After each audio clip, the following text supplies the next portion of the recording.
Hey, what's up you guys, it's Connor. Today I'm going to be doing a book review on Muse of Nightmares by Laini Taylor. If you guys don't know, this is the second book in the Strange the Dreamer duology, and I did a review of the first book, so I'll leave that up in the card symbol if you want to know my thoughts on the first book. But if you didn't know, this book follows two characters. One is Laszlo Strange. At the beginning of the book, he's living in this monk situation. He's an orphan, so he's being raised by these monks. He's working in this monastery, he's working in the library, stuff like that. He's totally obsessed with this mythological city called Weep. It didn't used to be called Weep, but no one remembers what it used to be called. Then people show up that are from Weep, and he goes with them to try to figure out what's going on in Weep and save the day, that kind of thing. The other character it follows is a girl named Sarai. She is living in this weird situation where she's trapped, and she has to make do with where she is. She has a few other people that are living with her, and they have figured out a system on how to survive, and they're just doing that for the beginning of the story. One other thing that I forgot to mention in my review of the first book is that there is maybe a trigger warning for rape situations going on. It's not on the page at all, but I forgot to mention that, which I want to correct that oversight, so saying it here. Again, if you want to know my thoughts on the first book, go and watch that review. This one is also going to be non-spoiler though, so don't worry about that. If you have read the first one and you want to know if you're gonna like the second one, keep watching. And this one you also follow two new characters. You follow Nova and you follow her sister Cora. At the beginning of the book, you don't really know what's going on with them, but their plot line eventually ends up connecting with the main characters of the first book, so it all makes sense in the end. But at first, you're probably not going to care about them too much, but definitely pay attention to them and their story because they become important later on. As usual with my book reviews, I'm going to go through my pros, go through my cons, give you my rating, and be done. So this one starts off immediately after the first book ends, which makes sense with the ending of the first book. In the first one, it ends pretty crazily and a big event happens, so I'm glad that we got to just kickstart right from there and carry on. Absolutely love Laini Taylor's writing. I continued to absolutely love it in this book. It is a lot slower than a lot of books that I recommend on my channel. It's a lot more detailed, it's a lot more immersive than a lot of the books that I promote a lot, but I got so invested in this story. I loved the writing. I could really feel how it was to be in Weep. I could really feel how it was to be these different characters in these different situations because the writing was so detailed, because the writing was so flowery, and I was just eating it up. I've heard that her other series is also very beautiful like this, so I'm definitely going to check that one out at some point because I love the writing. Are you okay? Another thing that I really loved about this book was that it widens the scope of this world a lot. As I said, I don't want to go into spoilers, but you get a feel for how this society, how this country, this area is not completely isolated, and there is a bigger world out there. It hints that Laini Taylor is going to start exploring those places. Something that I'm looking forward to when I get to the Daughter of Smoke and Bone series, which is Laini Taylor's other series, is that there is some overlap with that series. You do not need to read Daughter of Smoke and Bone to realize what that overlap is because it's very blatant. It's very like, boom, this is how these two books relate. You should go back and read that one. So that's what I want to do. I want to go back and read Daughter of Smoke and Bone and meet those characters and see where potentially she's taking her world. We'll see when I actually get to the Daughter of Smoke and Bone how I feel about it. I've heard from Sam from Thoughts on Tomes that you either end up loving the romance in this one more than Daughter of Smoke and Bone, or you like the romance in that one better. So we'll see where I come out on that. Another thing I enjoyed was the plot of this book. I think that in the first one, the plot is a lot more slow. It takes a lot longer for the plot to get going in the first one, but this one, because you jump right back into the action, it just goes. And so things are constantly happening in this book, and the characters are constantly having to outmaneuver each other or, you know, figuring out different situations. So I think that the plot in this one is maybe a little bit quicker than the plot in the first one, which might appeal to some people. Something that carried over from the first book into this book was that I was just really loving the characters.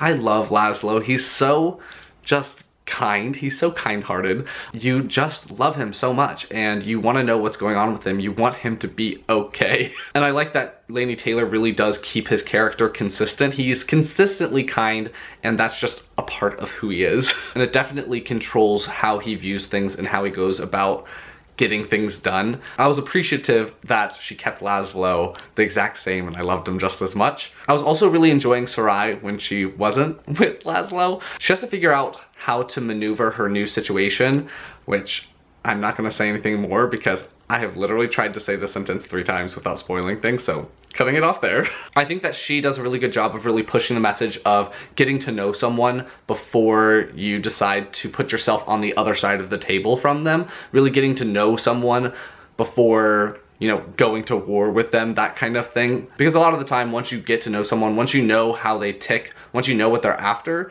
you're able to, I guess, put yourself at the table next to them and figure out the problem and work it out instead of creating this huge conflict. That's something that's constantly brought up in this series and in this book particularly, and I like that Sarai was the head of that message and pushing it. So, enjoyed her. One character that I was really enjoying a lot more in this book than I did in the previous book was the character Sparrow, who is one of the people that is living with Sarai. I think that she was really well developed in this book, and I really liked her role in the story and in the plot in general. So I was enjoying that she got a bigger role in this book than she had in the first one. My favorite character in this whole series is definitely Minya. She is so awful. I love her so much. In the first book, she was one of my favorite characters. She is one of those characters that you just, but she's so good. She's so well developed. You can really just hate her, and I love that. In this book, she continues to be super hateable, but you start to learn more about her, so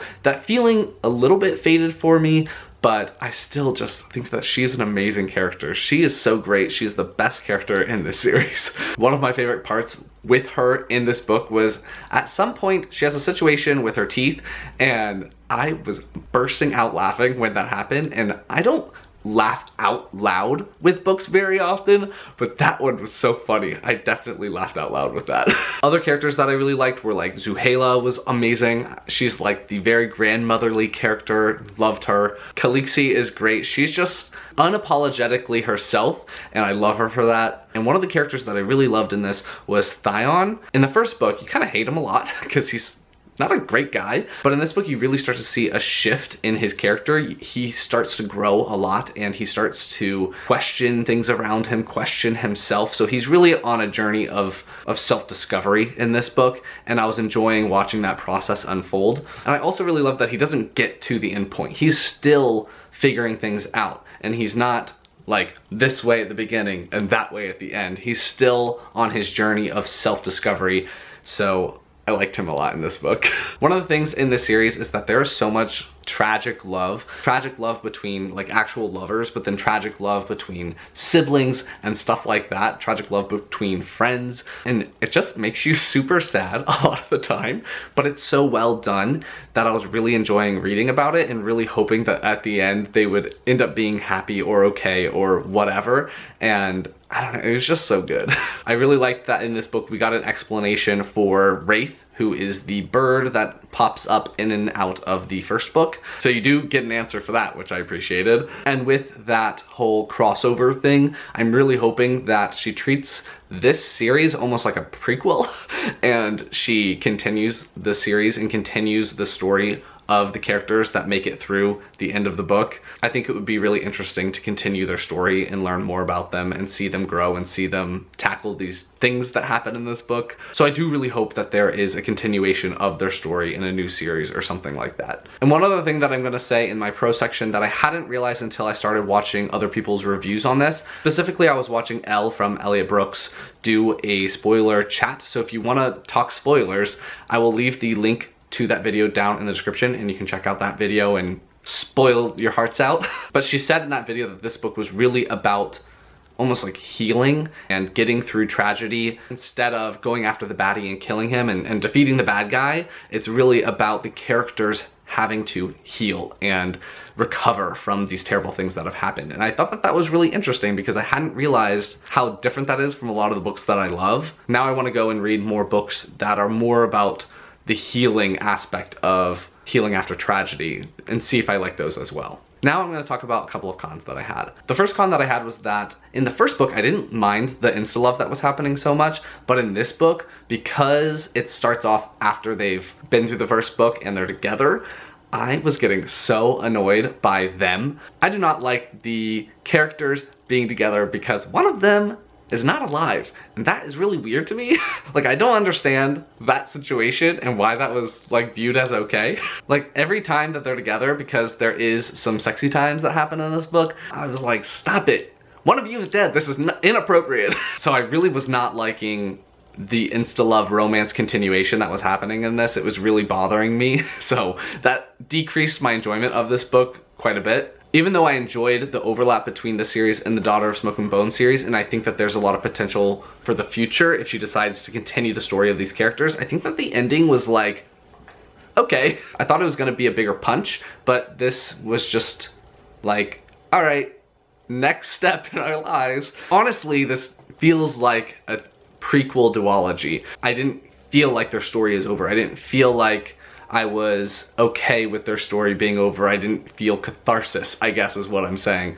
I'm like, all right, when's the next book coming out? And this is supposed to be the ending of this duology. So, well, I don't know. Epilogues are something that I think are hard to do. Oh my gosh, I don't want to spoil it, but it was like kind of weird and very Harry Potter epilogue-esque to me, so I wasn't loving the epilogue. Another thing I thought was that Ruby and Farrell were underutilized. I think that she did a good job of using Sparrow, but I feel like Ruby and Farrell could have done a lot more, and I would have liked seeing them really get involved in this story, because they could have played a bigger role, but they just didn't. And the last con that I'm going to talk about is that at some point in this book, I can't remember exactly when because it's been quite a while since I read this, that there is some comments about femininity and womanhood that I thought were really icky, and I'm confused why no one's talked about that before. Basically, at some point in the book, actually, let me find it. I remember I posted it on Goodreads. I actually read this book as an audiobook, and I do recommend that a lot. I love the narrator of this. I can't remember his name, but he's an amazing audiobook narrator. At around 18% through the audiobook, I said, pausing to say that not all women can get pregnant and birth babies. The line I just read about the ability to create and nurture life being the sign of a woman felt icky. It does backpedal right after saying that it's not all about fertility, but like why would you even have that in there? Why would that be good thought? I don't know. It was weird. Yeah, it was weird. It was very uncomfortable because it was like, you're not a woman unless you can create babies and pump them out kind of thing. And I did not like that at all. It does, right after that, kind of talk about becoming a woman is kind of like claiming your womanhood and stuff like that, but there is a significant chunk of this section that's talking about nurturing life and like having a womb and stuff like that. So I didn't like that at all, and I thought that that part should have just been cut out. So overall, I did really enjoy this book. I had a fair number of cons, so I ended up giving this book 4 stars as opposed to the 5 stars which I rated the first book. I think that I liked the plot in this one a lot more because I really like when 2 timelines and 2 different storylines overlap. I liked that there was a lot more stuff going on in this. I liked the flowery writing and everything like that, but there were some things that were holding me back. Like, I really was not liking the love in this book, and I also really did not like that womanhood comment. Like, I mean, it's like a common thing. Some women can't have kids. Even if you have a womb, sometimes you can't have kids. And I don't know, I just didn't like that. So in the end, I ended up giving this 4 stars, as I said. So that's gonna be my review on Muse of Nightmares by Laini Taylor. If you liked it, please give it a big thumbs up. Don't lick it. If you've read this book, let me know what your thoughts were down in the comments. Anything else you want me to know, also leave that down below, and I will talk to you guys next time. Bye.